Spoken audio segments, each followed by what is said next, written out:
Quanto então ao modo simbólico, a gente vai trocar aqueles valores que nós estávamos utilizando na forma octal, que eram algarismos, né, de 0 a 7, por símbolos, que estão nesse quadro que eu estou projetando aí para vocês agora.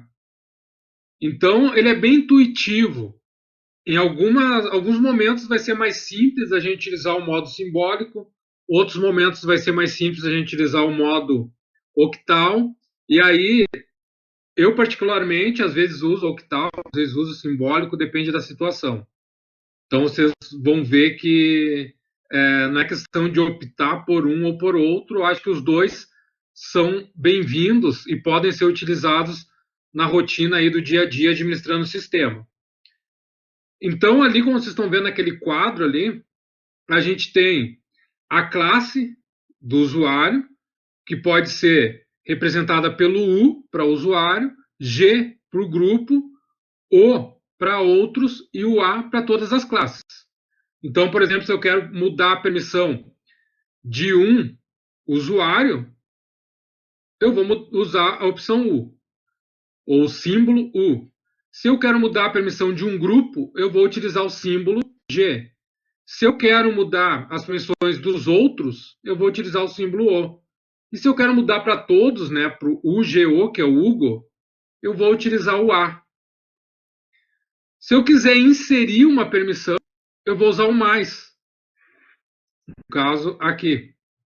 Se eu quiser remover essa permissão, eu vou utilizar o menos. Se eu quero definir uma permissão, igualar ela de forma já existente, eu posso utilizar o igual. E, obviamente, a permissão. O R, que é a leitura, o W, que é a escrita, e o X, que é a execução. Então, por exemplo, aqui, eu vou primeiro colocar aqui e já passo para o terminal. Mas eu poderia fazer isso aqui, ó, chmod, e definir que o usuário vai ser igual a Rx. E o nome do arquivo. Está lá em cima. O que eu estou dizendo ali? Eu estou dizendo que eu quero que a opção de usuário seja Rx. Ah, mas se eu já tenho ali, então, agora o usuário Rx, eu quero acrescentar a escrita para ele. Eu vou colocar o comando chmod, u mais w do arquivo. Nesse caso, eu estou adicionando ao que já existe lá, que é a leitura e execução, adicionando a escrita. Então, eu vou trabalhar com símbolos ao invés da base 8 que a gente estava trabalhando anteriormente. Então, vou passar aqui para o prompt de comando, para a máquina virtual, para vocês verem isso de forma mais clara. Olha só, vamos lá. Eu vou entrar no diretório redes aqui para ficar um pouco mais limpo e vou criar um arquivo. Touch. Esse arquivo vai se chamar projeto1.pdf. Esse é o nome do nosso arquivo. ls-l. Está ali o nosso arquivo. Ele tem leitura e escrita para o usuário root, ele tem leitura para o grupo root e leitura para os outros. Vamos definir que esse arquivo ele é de propriedade do usuário Dornelles, que pertence ao grupo professores. E vou colocar aqui então o nome do arquivo, que é projeto1.pdf. ls-l. Agora ficou um pouco melhor ali, né, para não ficar somente o root como proprietário. Então, eu tenho o usuário Dornelles, que pertence ao grupo professores. O grupo proprietário desse arquivo é professores. Bom, vamos supor que eu quero dar escrita para o professores. Vou com o comando chmod, eu quero definir para o grupo, eu vou adicionar escrita e o nome do nosso arquivo. ls-l, olha lá. Agora eu tenho escrita, antes eu não tinha. Eu quero remover a leitura, dos outros, chmod o menos R e o nome do arquivo. Dessa forma aqui, é bem mais simples do que eu ter que fazer isso daqui, né? Chmod, aí eu tenho que redefinir que o usuário é 6, que para o grupo era 6, e aí redefinir para 0 para os outros. Então ele dá um trabalhinho maior, porque eu tenho que ver anteriormente qual é, né, o modo de acesso ao arquivo ou ao diretório e redefinir, recolocando, né, novamente para o grupo e para o usuário. Já ali na anterior, na forma simbólica, eu já vou direto, né? Já defino, para os outros eu quero remover isso. Ele fica um pouco chato quando eu tenho que fazer isso daqui, ó. Por exemplo, para o usuário, eu quero que seja leitura e escrita. Vírgula. Para os outros, eu quero que seja igual a leitura. Melhor, para o grupo, eu quero que seja igual a leitura. Para os outros, eu quero retirar a escrita, a leitura. Para o grupo eu quero igual a leitura e para os outros eu quero retirar a escrita. Aqui fica um pouco mais chato, né? Para a gente utilizar a forma simbólica. Deixa eu colocar aqui eu poderia colocar o nome do arquivo aqui, projeto 1, ó, ls-l. Ele definiu então aquilo, RW para o usuário, R para o grupo e removeu a leitura ali dos outros. Então assim fica um pouco mais chato. Nesse caso, seria mais fácil fazer um 640 para o arquivo, que seria a mesma coisa. Correto? Então, por isso que eu falava para vocês, às vezes é melhor utilizar a forma simbólica e às vezes é melhor utilizar a forma octal. Então, vai depender do que a gente quer fazer no arquivo.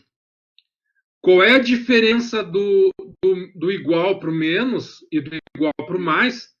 É que o igual, eu vou definir a igualdade. Por exemplo, notem ali, ó, que eu tenho um R.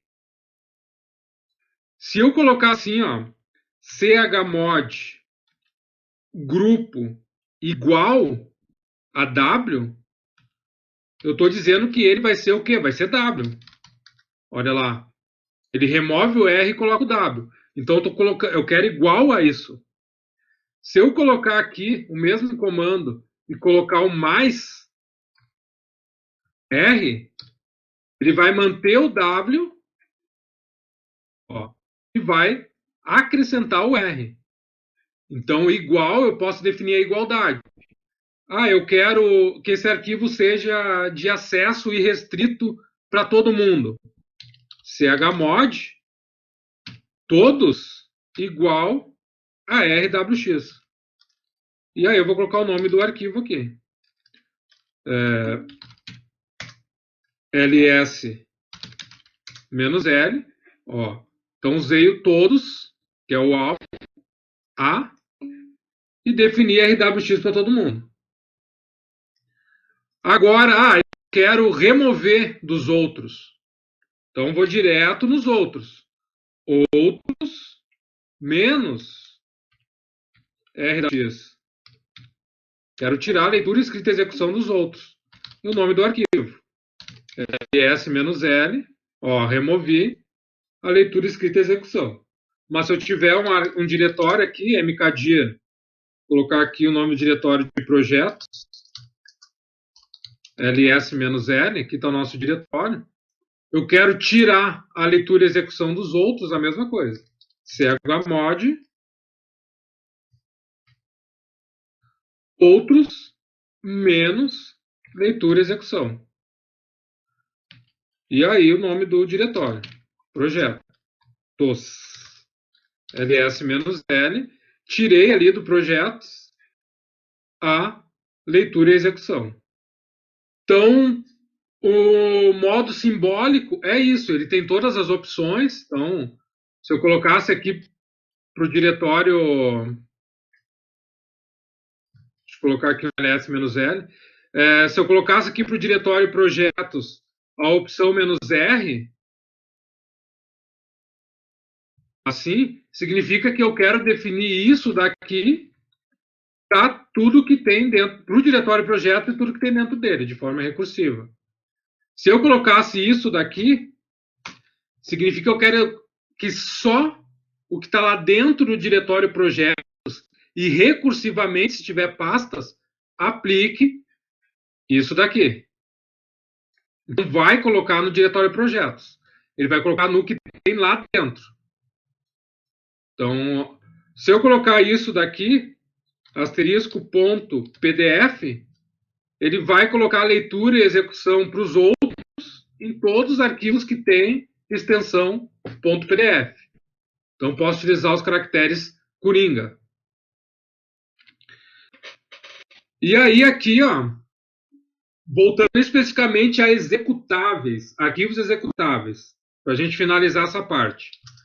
Vamos supor aqui que eu tenha um arquivo, eu vou criar aqui com touch, um arquivo chamado script.sh. Ok. ls-l.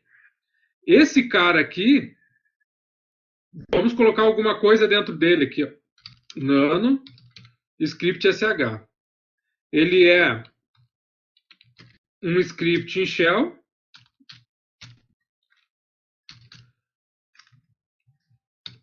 para executar no bash, e eu quero que ele escreva na tela: olá, mundo. Isso aqui. Tá? Não vamos avançar muito aqui. Vou salvar. Ó, se eu tentar executar, a execução poderia fazer isso daqui, ó, ponto, barra e o nome do script. Ó, ele não executa porque ele não é um executável. Por padrão, né, lembrem que um arquivo não recebe execução quando eu crio ele. Isso ficou bem claro, né? Então, eu vou ter que dizer que esse cara é executável. Vamos supor que eu quero dar execução para o proprietário. U mais X e o nome do arquivo, o script.sh. Agora eu vou tentar executar ele de novo. Agora executou. Agora eu dei execução para esse script. Isso é o que eu falava antes lá no começo. Se eu não definir que esse arquivo é um diretório, eu não vou conseguir executar ele. E nesse caso específico aqui, desse script, eu estou definindo que somente quem pode executar é o proprietário, que é o root. Os outros só vão ler o que tem dentro dele. chmod mais x. Quando eu não defino aqui se é usuário, se é grupo ou se é usuário, é a mesma colocar um A aqui de todos. Então, se eu der um ls-l no nosso script, ó, ele inseriu a execução para todo mundo. Qualquer pessoa pode executar esse cara aqui. Esse script.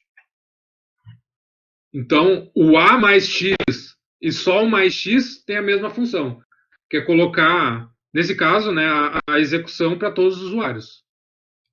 Só para finalizar, então, essa questão do chmod, tanto para o chmod, para o chgrp e para o shawn, eu posso fazer isso daqui, ó.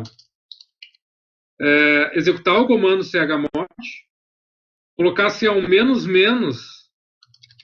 reference, assim, igual, e colocar um determinado arquivo.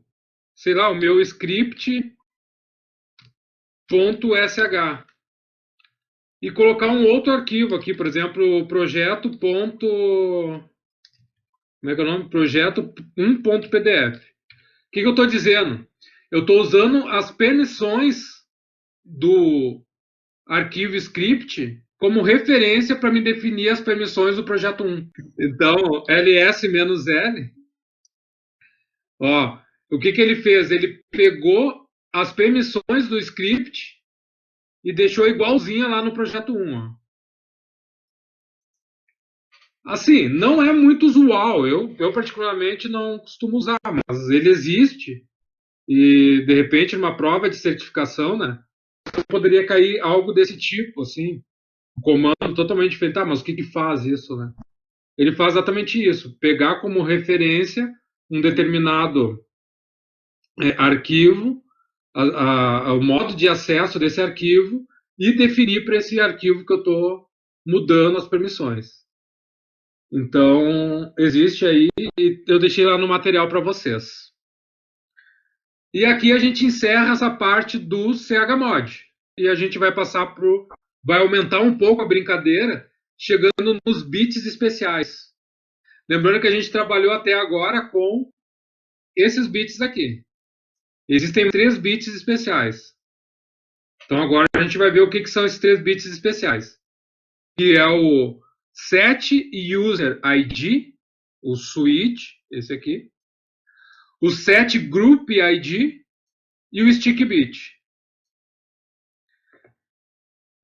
Sendo sincero com vocês, pouco se usa disso hoje. Mas, obviamente, existe. E é importante vocês saberem, principalmente para questões de certificação, de provas, de concurso, né, como eu falava antes.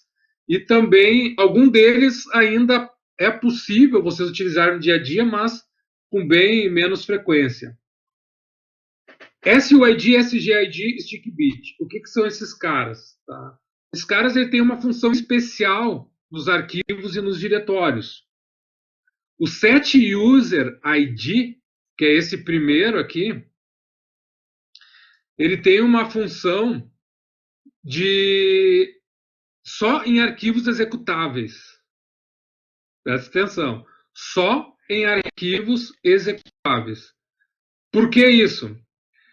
Porque a função dele é fazer com que um script seja executado por outra pessoa e o processo gere no nome de quem criou.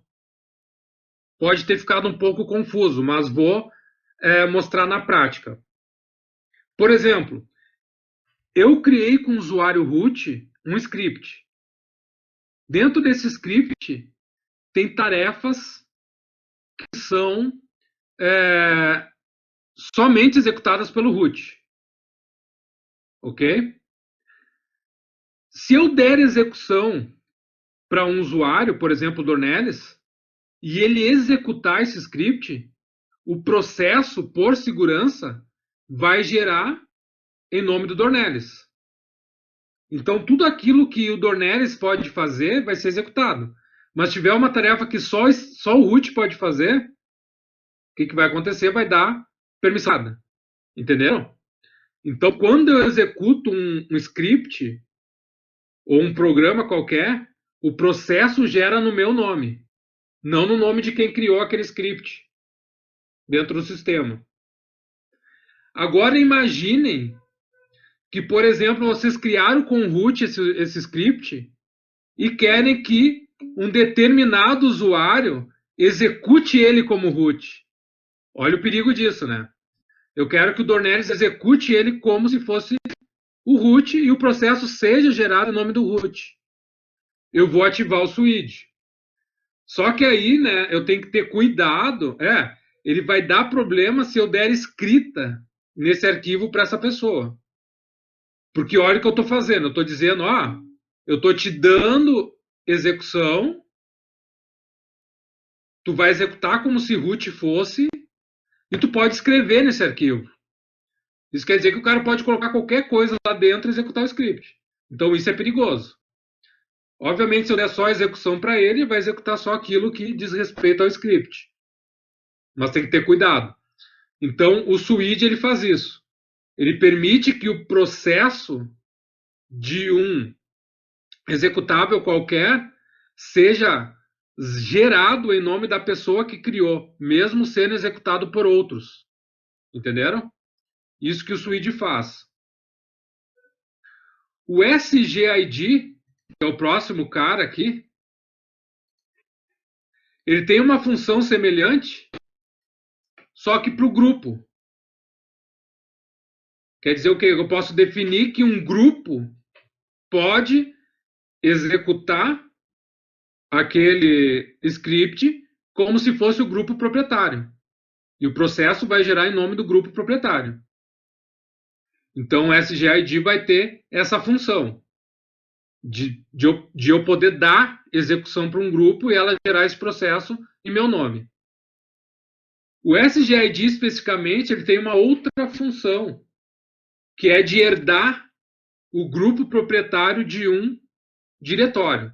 Então, ele vai ter função em scripts somente, arquivos comum não, e vai ter também, né, uma função em diretórios. Depois eu vou mostrar isso lá no prompt para vocês. E, por fim, o stickbit, esse cara aqui ele nem é usado mais, tá? O stickbit ele tinha a função, como o próprio nome diz, colado à memória.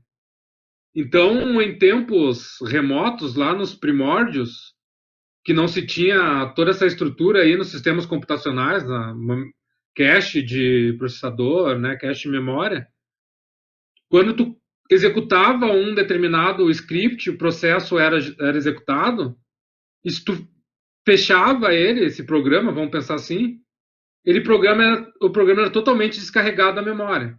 E quando eu ia executar de novo, eu tinha que carregar isso de novo na memória do computador. Hoje não, hoje isso é feito de forma automática, né? Mas naquela época que não se fazia isso de forma automática, eu poderia ativar o stickbit num executável e depois rodar um programa e fechar esse programa, ele vai permanecer na memória, tá? Só que isso não tem mais funcionalidade hoje. Por quê? Porque hoje isso é feito automaticamente pelo sistema. Naquela época, não. Então, para dar aquela percepção para o usuário que o programa estava abrindo de forma mais rápida, quando tu ia abrir ele novamente, tu deixava o processo colado lá na memória. Se o cara rodava o programa, fechava ele, ele ficava carregado. Quando o cara ia rodar de novo, era mais rápido porque já estava carregado na memória. Então, isso que o stickbit fazia. Hoje, isso não tem mais utilidade, mas é um desses bits especiais ali do arquivo. Ele tem funcionalidade também para pastas. Depois eu vou mostrar na sequência, não vou misturar. Tá? Mas essa é a função do SUID, do Set User ID, a função do SGID, que é o Set Group ID, e do stickbit. São essas as funções desses três caras. E se a gente pegar aqui nos nossos slides, eu fiz um meio semelhante com aquele outro que eu tinha feito antes, para mostrar que ele segue o mesmo padrão do anterior.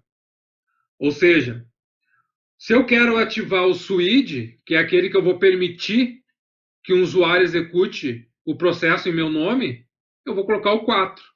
Até que agora eu vou aumentar, né? Por exemplo, eu vou colocar o comando chmod, se fosse 4755, arquivo, .sh, se ele for um script. Então, olha ali, eu coloquei, vai aumentar um caractere a mais.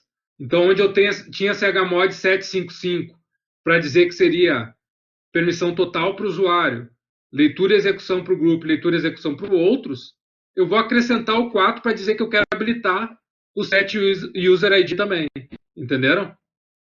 Se eu quero habilitar o set group ID, eu vou colocar lá o 2 na frente do valor. 2755, pegando aquele mesmo exemplo de cima. Se eu quero ativar o stickbit, 175. Entenderam? Então, se eu quiser ativar os três, é só somar, mesma coisa, né? 4 mais 2, 6. 4 mais 1, 5. 4 mais 2 mais 1, 7. E aí eu vou colocar o valor na frente ali dos bits que a gente já tinha aprendido antes. Então, esses são os bits especiais. Vamos dar uma olhadinha no prompt de comando para ver como que funciona isso. Para ficar mais claro. Já vai aparecer aí a nossa máquina virtual. Aí. Como o set user ID ele só tem funcionalidade em scripts, eu vou aplicar nesse cara aqui. Deixa eu voltar as permissões daquele projeto, um PDF, porque a gente colocou execução nele. e ele não é um executável. Então, vou remover aqui com chmod todos menos x do arquivo projeto 1.txt. Ok. Então, a gente tem aqui um arquivo que não é executável e outro arquivo que é executável, que é um script. Se eu colocar aqui um chmod e habilitar o setUserID, que é o 4, e permanecer as outras permissões, que seriam set55, que está definido ali, no nosso script.sh.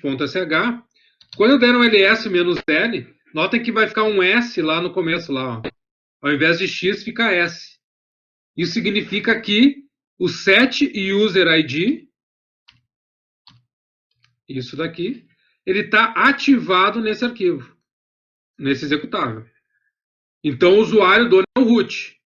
Mas se o Dornelles executar esse script, ele vai executar como root fosse. O processo vai ser gerado como root. Entenderam? Por exemplo, uma coisa bem prática aqui, ó. Deixa eu ver se está aqui. O reboot, olha só. ls-l. O reboot, ele está apontando lá para bin systemctl. Deixa eu pegar esse cara aqui. Dá um ls-l. Com um A ali. ls, ó. Aqui está o executável que rebuta a máquina.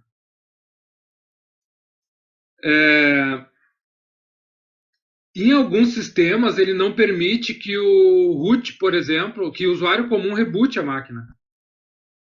Então, ele vai dar erro, vai dizer que não tem permissão. Se eu quisesse que o usuário comum rebutasse a máquina, eu poderia setar esse setUserID no executável do reboot. Entenderam? Nesse caso, quando o usuário comum executar o reboot, ele vai executar como se fosse o root e vai rebutar a máquina. Então, esse é um exemplo bem prático para que eu poderia utilizar o setUserID.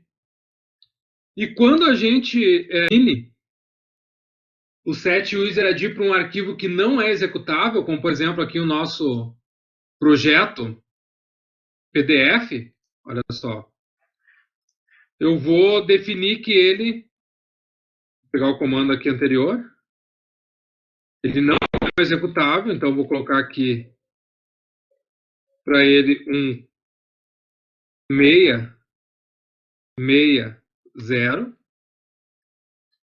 para esse cara aí chamado projeto 1.pdf. Olha o que acontece. Quando eu tenho um S maiúsculo aqui, significa que esse setUserID não tem funcionalidade nenhuma, porque esse cara aqui não é um executável. Então, notem que lá embaixo era executável, ficou minúsculo, e aqui não é executável, ele ficou maiúsculo. Então, eu sei que esse setUserID não tem funcionalidade alguma dentro do sistema. Passando para o outro cara. Vamos definir aqui também, para esse script, colocar aqui então o 2. O 2 vai habilitar o quê? O SGID, que é o Set Group ID, o qual vou permitir que usuários que pertençam a algum grupo possam executar esse script em meu nome. Vou colocar aqui, ls-l. Notem que o S muda daqui para cá. Então, agora está habilitado o set group ID. Lembra que eu falei que ele tinha uma função em diretórios? Vou habilitar ele aqui em projetos.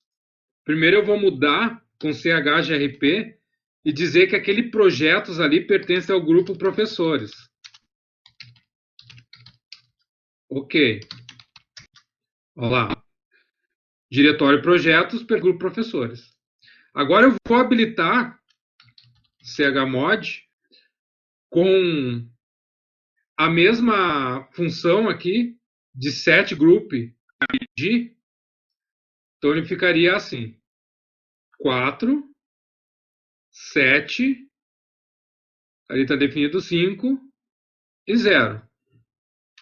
E a pasta projetos. ls-l, está lá a pasta projetos. Opa, desculpe, não é o 4, é o 2. Aqui. A gente está falando do grupo. Aqui. ls-l. Notem que agora eu ativei na pasta aqui, né, o setGroup ID. Se eu entrar nessa pasta chamada professores e criar alguma coisa agora, ls-l, ela herda o grupo proprietário. Então ele tem uma função em pastas também. Por fim, a gente pode habilitar o StickBit, que vai ter funcionalidade só em scripts também. Então, se eu colocar aqui, pegar de novo o comando, e definir um 1 aqui na frente, do StickBit,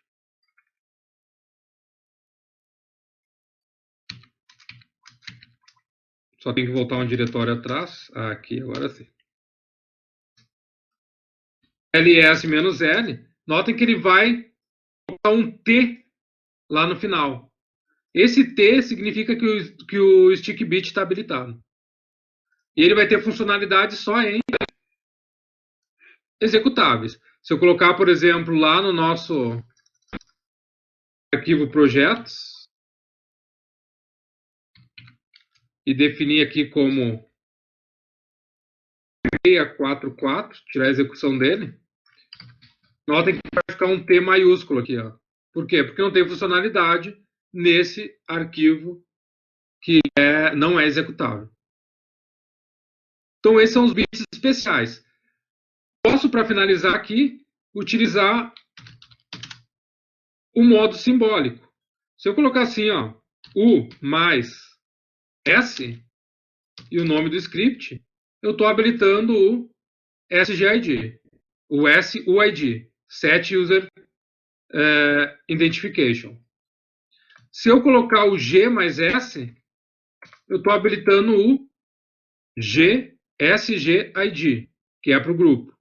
E se eu colocar um outros mais T, eu estou ativando o StickBit. Tá? A gente dá um ls-l, habilitei os três agora. Então pode ser tanto no modo simbólico quanto no modo octal. E aí, para finalizar, a gente vai para a máscara do sistema. Como eu falei para vocês, quando a gente executa um comando para criar uma pasta, deixa eu entrar aqui dentro da projetos, ls-l. Quando a gente cria uma pasta qualquer, mkdir, dir01, e quando a gente cria um arquivo, touch, arc01, ls-l, ele dá algumas permissões padrão. Por exemplo, no diretório, aqui ele vai seguir herdando, tá? Aquele SGID que a gente habilitou lá. Mas o que acontece? Ele dá uma permissão padrão para uma pasta e uma permissão padrão para o arquivo. Isso é definido pelo UMask do sistema. Então, aqui, ele está definido 0022. Tá, mas o que isso quer dizer? Vamos lá para o nosso slide. Eu vou mostrar o que isso quer dizer. Deixa eu abrir de novo aqui.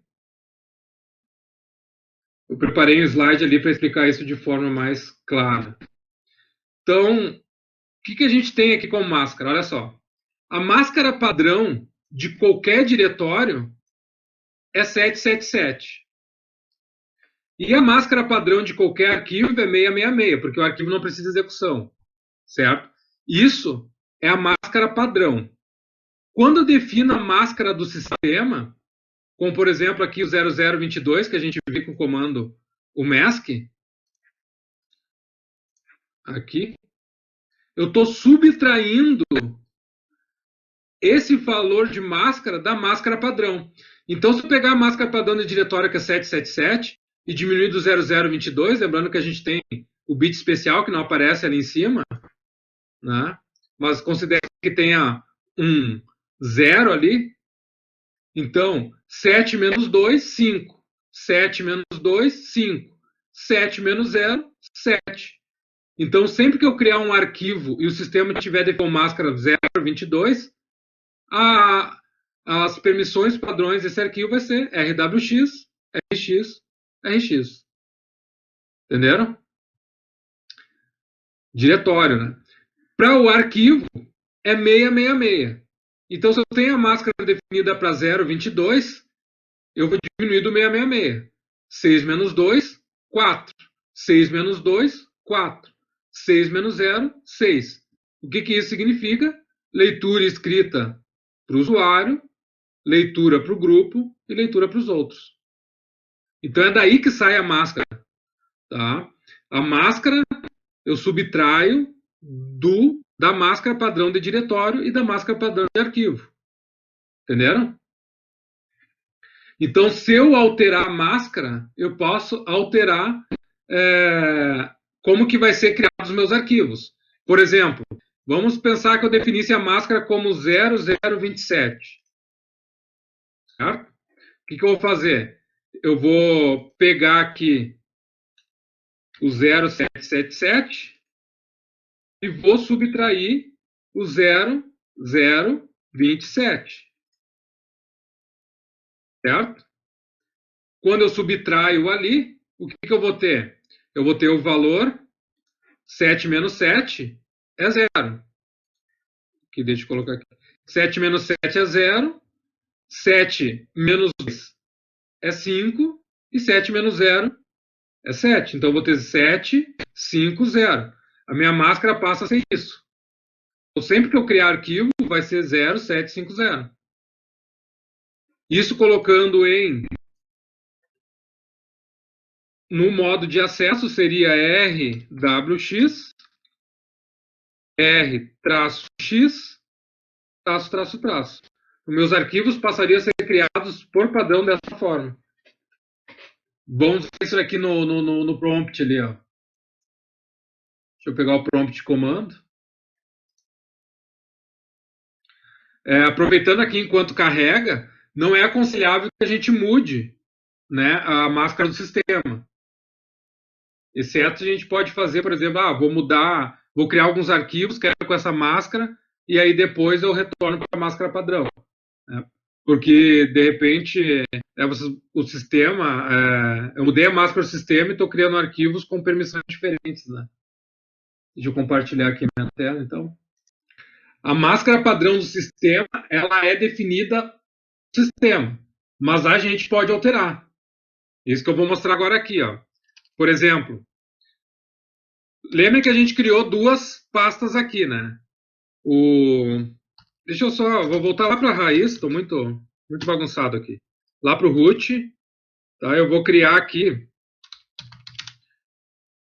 uma pasta chamada máscara, e dentro dessa pasta, ó, eu vou executar o mask, só para a gente ver que máscara que está sendo utilizada. Ele me retorna a máscara padrão, 0022. Até aí, tranquilo. Eu sei que o sistema tá definido como máscara padrão o 0022. O que isso influencia? Influencia quando eu crio um diretório, mkdir teste, influencia no quê? Nessa permissão que ele vai definir como padrão. Então, sempre que tiver 0022, por padrão ele vai criar os diretórios com RWX, RX, RX. Por quê? Porque eu diminuo, né, do 777, pensem no 777 lá em cima, eu faço daqui, ó, 0777, é a máscara padrão de diretórios, eu subtraio o quê? Subtraio a minha máscara padrão, 0022. E isso diminuindo vai dar o quê? Pegando aqui, 0 menos 0 é 0, 7 menos 0 é 7, 7 menos 2, 5, 7 menos 2, 5. Então, sempre que eu criar um diretório, porque está definido 0,22, ele vai vir com essa máscara, 7555. O que é isso? É exatamente aquilo dali. RWX, que é o 7, RX, que é o 5, e RX, que é o outro 5. Para o arquivo, vai ser bem parecido. Ó. Só que o arquivo não tem execução. Quando eu crio um arquivo, touch, arquivo.txt, ls-l, olha, o arquivo ele vem com rw, r. Então, o que isso quer dizer? Se eu pegar a máscara padrão do arquivo, que é 0666, e subtrair o que está definido no sistema, que é o 0022, 0022, eu vou ter aquela permissão ali. Ó, 0 menos 0 é 0, 6 menos 0 é 6, 6 menos 2 é 4 e 6 menos 2 é 4. O que é o 644? É aquilo dali. É leitura escrita para o usuário, que é o 6, leitura para o grupo, que é o 4, e para os outros, que é o outro 4. Entenderam? Agora, isso só vai se alterar se eu mudar a máscara. Então, por exemplo, olha só. Não é aconselhável mudar a máscara de sistema, mas vamos mudar aqui para entender. Ó. Se eu colocar o comando mask 0027, ó, eu mudei a máscara do sistema para 0027. O que isso vai influenciar no sistema? Se eu criar agora um arquivo touch teste.txt ls-l, notem que agora a permissão dele mudou. Ó. Antes ele criava por padrão RWRR.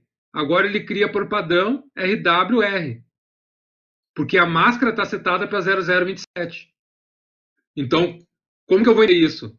Pego a máscara padrão do sistema para arquivos que é 666, subtraio a minha nova máscara 0027.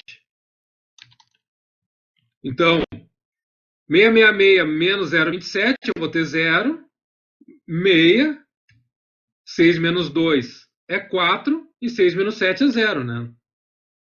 Então, porque não tem número negativo aqui. Então, eu tenho 640, que é aquilo dali, ó. 640. Eu só não posso esquecer aqui, né, de voltar a máscara para o 0022. No login defs aqui, deixa eu ver. Aqui.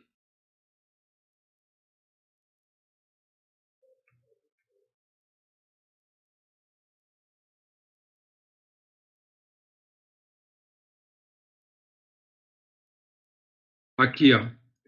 Aqui define a máscara, default do sistema, blá, blá, blá, e dá um exemplo ali, ó. Se a gente usar o 022, se usar o 027, e aqui está definida a máscara, ó. O mask 0022. Se eu mudar isso daqui, por exemplo, a 027, a partir de agora, cada usuário que autenticar no sistema vai criar, tudo que é arquivo que ele criar e passa que ele vai criar, vai mudar para essa nova máscara aqui. Tá? Não é aconselhável, só estou mostrando. Então, poderia mudar aqui dentro desse arquivo de login aqui, ó, que é lido cada vez que um usuário loga no sistema, mudar a máscara padrão. Ele tem... Opa, vou colocar aqui com C e não salvar. Tá? Então, poderia mudar a máscara do sistema. Não é aconselhável, mas né, é possível. Só ver aqui dentro do arquivo, dentro de root barra bash ponto